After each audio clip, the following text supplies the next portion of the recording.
बोलो जयकारा बोल मेरे श्री गुरु महाराज की जय।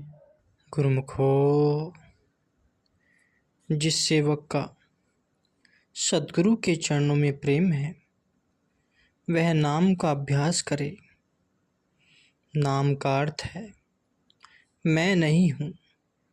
संतों का फरमान है कि भगवान को अहंकार नहीं सुहाता।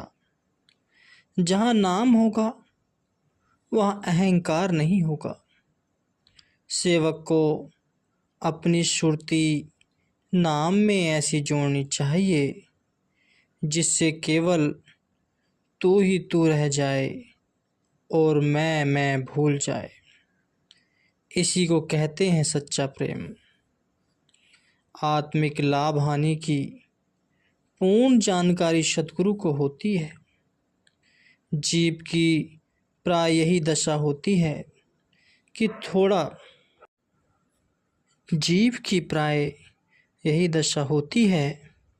कि थोड़ा भजन या सेवा करके स्वयं को कुछ समझने लगता है, इसलिए हानि की ओर जाता है और समझता यही है कि मैं लाभ की ओर जा रहा हूँ। यदि हृदय में दीनता धारण करोगे तो सुरक्षित रहोगे। जिसको प्रभु प्राप्ति की अभिलाषा हो उसे अन्य सभी इच्छाएं त्याग देनी चाहिए। यदि स्वयं को प्रेम रंग में रंगना चाहते हो तो पहले मोह ममता की मैल को सत्संग रूपी सरोवर पर जाकर धो। कुर्बानी किए बिना सफलता कदाचित नहीं मिल सकती। आत्मिक शक्ति की प्राप्ति के लिए कम खाना, कम बोलना और कम सोना आवश्यक है। मन को इंद्रियां विषय विकारों की ओर से रोककर सुमिरन सेवा में निरंतर लगाओगे तो उस पुरुषार्थ का फल आत्मिक लाभ होगा। बहुत लोग वादे तो ऐसे करते हैं कि जैसे प्रभु की प्रसन्नता प्राप्त की हो, परंतु उनके कर्म देखें तो प्रभु की महिमा भी केवल मायावी पदार्थों की प्राप्ति के लिए करते हैं। ऐसे लोगों को भक्ति या बुद्धिमान नहीं कहा जा सकता। सुमिरन में महान शक्ति है। जैसे लोहा लोहे से काटा जाता है, इसी प्रकार नाम के सिमरन से अन्य सभी मायावी विचारों को काट दो। घंटा, 2 घंटा, 3 घंटा भजन करके शेष समय सेवा, सत्संग, स्वाध्याय में अपने मन को लगाकर मालिक से दिल की तार जोड़े रखो तो आत्मिक शांति बनी रहेगी। जिस मन रूपी शत्रु ने कई जन्मों में तुम्हें धोखा दिया है उस पर विश्वास न करो। दृढ़ विश्वास करके गुरु शब्द से उस पर विजय प्राप्त कर लो। मन भजन में न लगे तो बार बार लगाओ। एक दिन ऐसा आएगा कि मन भजन के अतिरिक्त अन्य किसी कार्य में नहीं लगेगा। जो बीती सो बीती, शेष श्वास मालिक को अर्पण करो। शांति के अमृत से जीवन को मधुर बनाओ। लोगों से विचार का आदान प्रदान करने से अच्छा है कि एकांत में प्रभु का चिंतन करो। भजन के समय शरीर को सावधान और सीधा करके बिठाओ। मन को सावधानी से मस्तक में दोनों भ्रकुटियों के मध्य में स्थिर करो। जैसे परीक्षा का दिन निकट आने पर बालक अधिक पढ़ाई करते हैं, वैसे ही सेवक को भी चाहिए कि जैसे जैसे जीवन के दिन व्यतीत होते जाएं, वैसे वैसे अभ्यास के लिए समय और पुरुषार्थ बढ़ाते चले। गुरुमुखो, जो कुछ प्रभु प्रदान करें उसे प्रसाद समझ प्रसन्नता से खाओ। खाते समय क्रोध न करो, चिंताएं भुला दो, हंस हंस के खाओ तो उसमें अमृत सम स्वाद आएगा। यदि अपने अशुभ विचारों पर नियंत्रण करोगे तो कुकर्मों से बच जाओगे और दंड नहीं पाओगे। मन को सुमिरन करने का स्वभाव तो है ही, फिर क्यों न उससे लाभ उठाया जाए। जैसे चलती हुई रेल का कांटा बदलने से रेल एक ओर से दूसरी ओर चली जाती है, इसी प्रकार मन के सुमिरन का कांटा विषय विकारों से बदलकर नाम स्मरण में लगाया जाएगा तो 84 से बचकर परम पद को प्राप्त करोगे। कहावत है कि जैसा अन्न वैसा मन। शरीर नाम की कमाई करने के लिए मिला है, इसलिए साधारण, सात्विक और कम भोजन खाना चाहिए, जो मन को शुद्ध करेगा तथा शुद्ध मन को सुमिरन में लगाएगा। पूर्ण एकाग्रता से सुमिरन करो तो अथाह शक्ति उपलब्ध होगी। सांसारिक दुख आपके सम्मुख ठहर नहीं सकते। कई कहते हैं कि मन नाम में नहीं लगता। मन लगे या ना लगे, तुम उठो मत, तन को बरजोरी बिठाओ तो मन भी एक दिन स्थिर हो जाएगा, मन भी एक दिन लगने लग जाएगा। सांसारिक उतार चढ़ाव आने पर उतावले मत हो, क्योंकि ये हमेशा स्थिर नहीं रहते। धैर्यपूर्वक मालिक की कृपा पर विश्वास रखो और मालिक का चिंतन करो, जिससे शारीरिक एवं आत्मिक दोनों लाभ होंगे। सदैव प्रसन्न रहने का प्रयत्न करो। प्रसन्नता सदा सत्पुरुषों की संगति से ही मिलती है। यदि मन में क्रोध आए तो सद्गुरु के शब्द द्वारा इस पर नियंत्रण करो। इसी प्रकार अन्य विकारों के आक्रमण से बचने के लिए भी गुरु शब्द का अभ्यास आवश्यक है।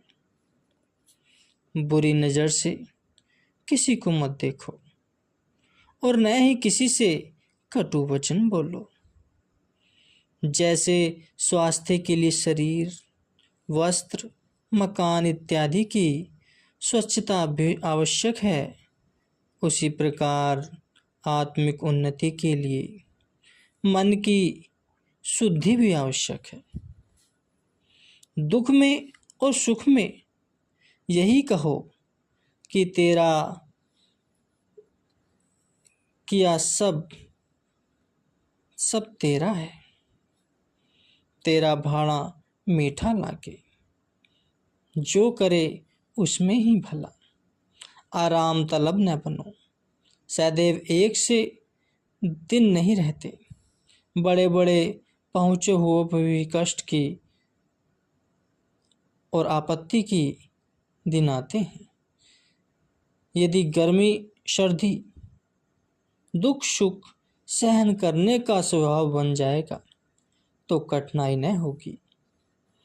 शरण पड़े की लाज प्रभु रखते आए हैं। तुम भी पूर्णतः मन से चिंता और चतुराई त्याग उनकी समर्थकता में विश्वास रखो। आपा भाव त्यागो तो निस्तार हो जाएगा। गुरुमुखो, अभ्यासी पुरुष जो कि अभ्यास में शामिल रहते हैं, संसार में यदि उनका कोई प्रिय संबंधी चल बसे तो उसे कोई शोक नहीं होता, क्योंकि उसका मन सच्चे नाम के अभ्यास में लगा होता है। सद्गुरु के समान परोपकारी इस संसार में कोई नहीं, क्योंकि उनके उपकार में जीव कल्याण की भावना निहित है। लेकिन आम संसारी लोगों के उपकार की भावना में कोई न कोई स्वार्थ छिपा ही होता है। इसलिए इस प्रकार के उपकार से आत्मिक उन्नति नहीं होती।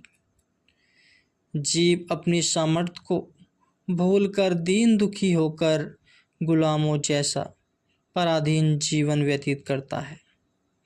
जिसके भाग्य उदय होते हैं उसे सद्गुरु की शरण प्राप्त होती है। सद्गुरु उसे उसकी महान शक्ति का बोध कराते हैं और शब्द रूपी डोर प्रदान कर उसे सच्चिखंड में ले जाते हैं। जन्म जन्म के बिछड़े हुओं को परमपिता से मिलाकर गुलाम से मालिक बना देते हैं। धन्य है सद्गुरु। ये सत्संगी देखा देखी अपनी मांगे न बढ़ाओ। तुम्हें भजन में उन्नति करने की अभिलाषा है तो सांसारिक पदार्थ बढ़ाने वालों से रीस न करो। पूर्व की तरह जाना हो तो पश्चिम दिशा की ओर पीठ करो, नहीं तो समय व्यर्थ नष्ट हो जाएगा।